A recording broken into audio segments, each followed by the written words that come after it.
Equality to all of its members.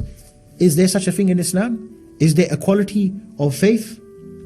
If we look to one hadith of Rasulullah sallallahu alaihi wasallam, on the authority of Abu Huraira, Abu Huraira, Sahih Muslim.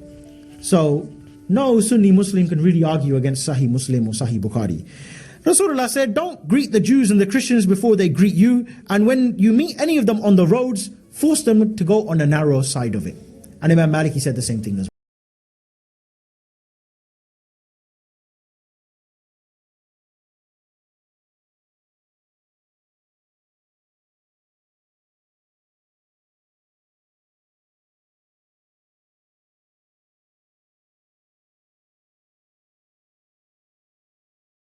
In fact, Umar ibn Khattab, who Rasulullah sallallahu alaihi wasallam, he said that if there was to be another Nabi after me, it would be Umar ibn Khattab in his own charter, not charter of United Nations, in his charter with the people of Sham, with those Christians of Sham, in his charter was Kafir and Muslim, they're not allowed to wear the same clothes as one another. If the Muslim, he comes out on the day of Eid and he sees Kafir with nice clothes, the Kafir has to take his clothes off and give it to the Muslims.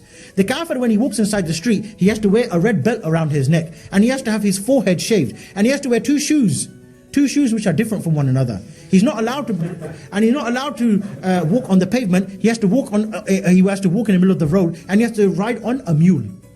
And that's only for the adults, not for the children. And you can see how Islam would make the child become a Muslim. The kafir, or the child growing up in a state of kufr, he will turn to Islam. Why? Because the child will be walking along with his dad. He said, Dad, yeah, why you got your forehead shaved? I don't know whether these Muslims, they make me do it. Why you got to walk? Why can't you ride the animal? Like the Muslims, they ride the animal like this. Why are you walking with both legs dangling on the side of the donkey?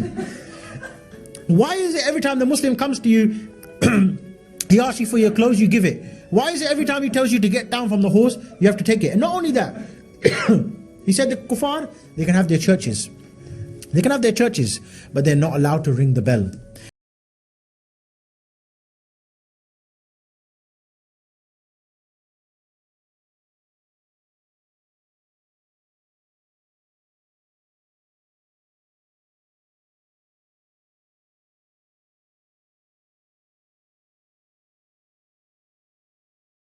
And if a Muslim, he's walking by, let's say for example, a Muslim's been on Edgware Road for example, he's had some nice shisha, some nice steak, no hubble bubble, we don't deal with anything like that, and he's walking along and he's rubbing his belly and he's like, oh man, I don't want to upset my wife tonight.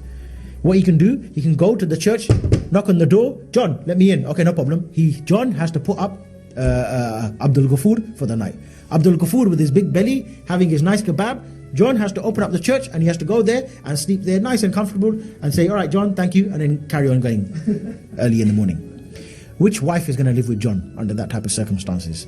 What kind of honoring is this for me to live with John and Abdul Ghafur comes every Friday night and sleeps in our bed as well? Of course, because sunnah is to look after the guest, innit? I can't make you sleep on my floor if you can't. You're a Muslim, by the way. So what about when Abdul Ghafur goes to John's house? John, sleep on the floor, and I'll sleep on the bed. What's going to happen? Tracy's going to be on the floor thinking, my husband, he's got a forehead shaved, and this one, look at this one, Khatab, mashallah.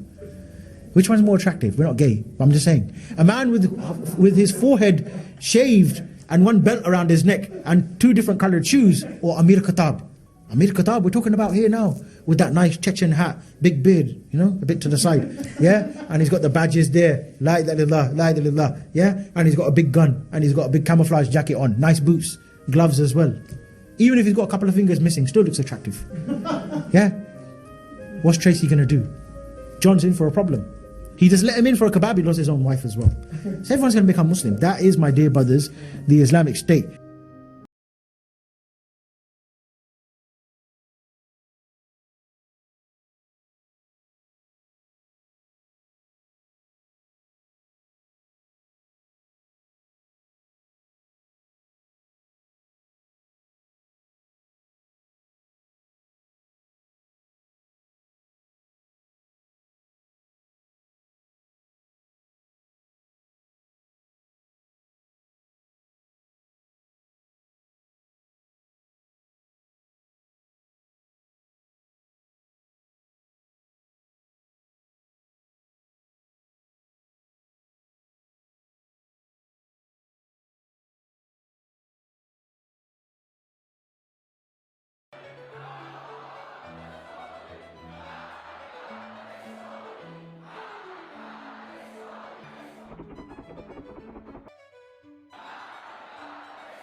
I always try to tell them that it's not that speaker that we're inviting who has these extreme radical views, as you say. These are general views that every Muslim actually has.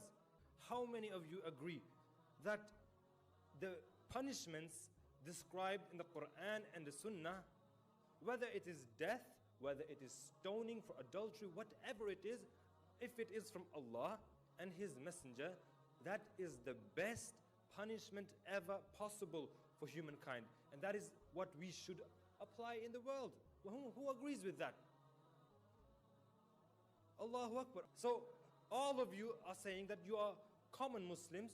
We're all radicals. We need to deport all of us from this country.